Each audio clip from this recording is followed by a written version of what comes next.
Hai, Assalamualaikum. Ni kita ada satu pendedahan sikit lah, Ford Ranger. Jadi asalnya kereta ni masalah problem gearbox dengan enjin. Okey, kita cerita part gearbox lah. Gearbox ni dia masalah dia tak tukar shift. Bila kita bawa shift 1, shift 2, shift 3 dia masuk. Jadi bila kita brake, kita nak berhenti kat mana-mana simpang, dia tak tukar gear. Dia tak drop gear 3, 2, 1, dia tak drop. Jadi dia akan lock ke shift 4 lah. So faham-faham lah, bila nak jalan tu memang berat lah. Dia akan tangkap dekat turbo lah. Tu yang jadi masalah. Jadi turbo pun ada leaking.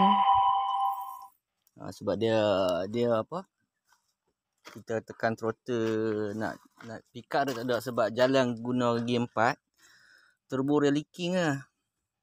So sekarang kita adjust balik dia punya clutch brake band.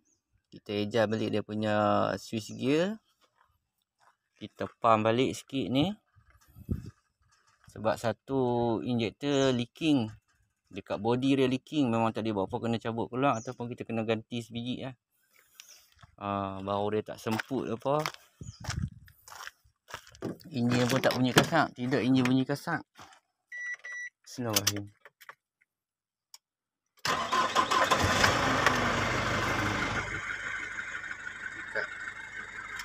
Tidak, gear P tak ada.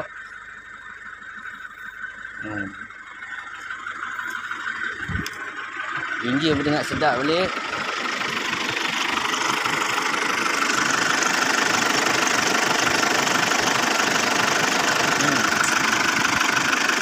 Ada angin. Sebab tu bocor.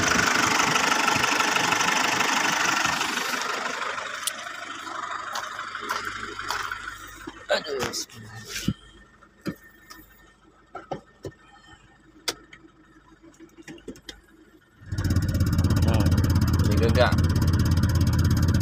Dia gegak ah.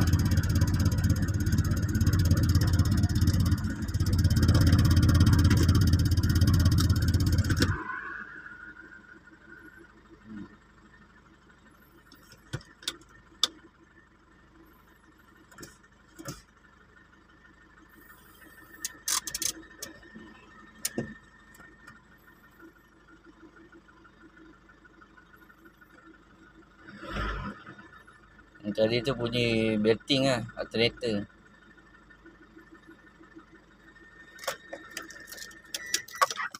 Aduh.